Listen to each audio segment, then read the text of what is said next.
हाँ जी, तो हम लोग पढ़ रहे हैं Bhagavad Gita as it is, जिसको लिखा है AC भक्ति वेदांत स्वामी श्रीला प्रभुपाद जी ने, founder and acharya of ISKCON. ISKCON यानी international society for Krishna consciousness.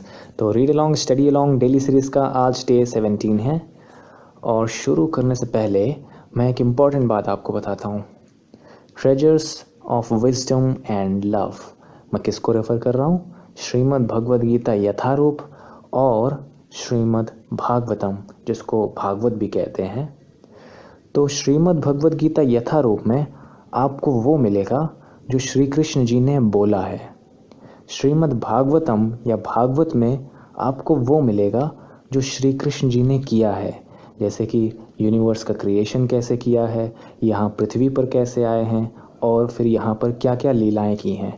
ये सारी चीज़ों का वर्णन आपको भागवत में मिलेगा। इन दोनों ही किताब को श्रीला प्रभुपाद जी ने लिखा हुआ है।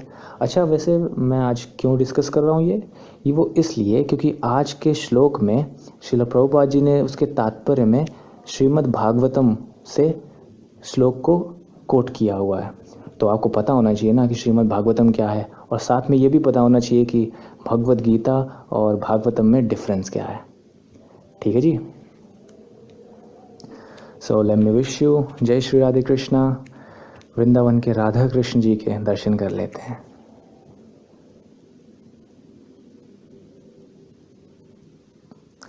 हाँ जी, तो हम लोग चैप्टर 1 पढ़ रहे हैं, अध्याय 1, कुरुक्षेत्र के युद्ध स्थल में सैन्य निरीक्षण।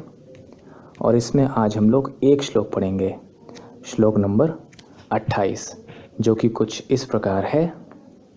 अर्जुन उवाच दृष्ट्वे मम स्वजनन कृष्ण युयुत्सुं समुपस्थितं सीदन्ति मम गात्राणि मुखम च परिशुष्यति।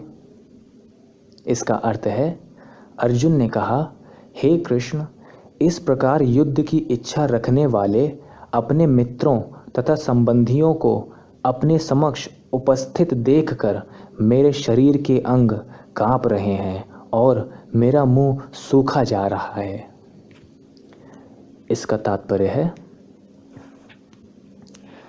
यथार्थ भक्ति मतलब जैसी होनी चाहिए, जैसी भक्ति होनी चाहिए वैसी।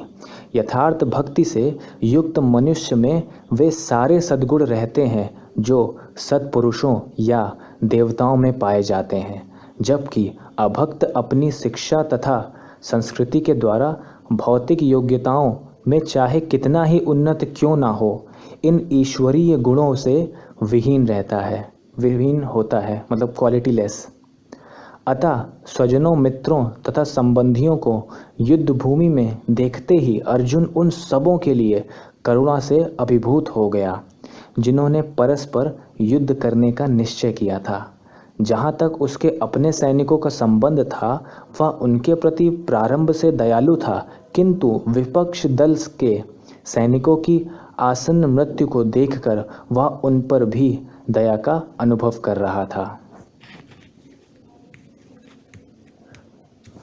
और जब वह इस प्रकार सोच रहा था तो उसके अंगों में कंपन होने लगा और मुंह सूख गया। उन सबको युद्धाभिमुख देखकर उसे आश्चर्य भी हुआ। प्रायः सारा कुटुंब, अर्जुन के सगे संबंधियों उससे युद्ध करने आए थे। यद्यपि इसका उल्लेख नहीं है, किंतु तो भी सहज अनुमान लगाया जा सकता है कि न केवल उसके अंग कांप रहे थे और मुंह सूख रहा था, अपितु वह दयावश रुदन भी कर रहा था, मतलब रो भी रहा था।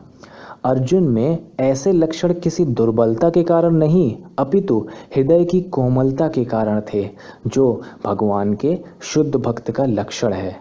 अतः कहा गया है, यहाँ पर श्रीमद् भागवतम यानी भगवत पे एक श्लोक को कोट किया श्रील प्रभुपाद जी ने, जो कि भागवत का 5th कैंटो 18th चैप्टर और टेक्स्ट नंबर 12 का है। वो श्लोक इस प्रकार है, यस्यास्ति भक्तिर्भगवत्य किंचना सर्वैर्गुणैस्तत्र समासते सुराः हराव भक्तस्य कुतो महाद्रुणा मनोरथे नासति धावतो बहिः। जो भगवान के प्रति अविचल भक्ति रखता है, उसमें देवताओं के सद्गुण पाए जाते हैं, किंतु जो भगवत भक्त नहीं है उसके पास भौतिक योग्यताएं ही रहती हैं जिनका कोई मूल्य नहीं होता। इसका कारण यह है कि वह मानसिक धरातल पर मंडराता रहता है और ज्वलंत माया यानी चमकदार माया के द्वारा अवश्य ही आकृष्ट होता है, मतलब आकर्षित होता है। तो आज के श्लोक पूरे हुए। अच्छी संगत करो, श्री कृष्ण जी का नाम लो या अपने भगवान का नाम लो, चैंट करो, हैप्पी रहो, chant and be happy. Hare Krishna. Thank you.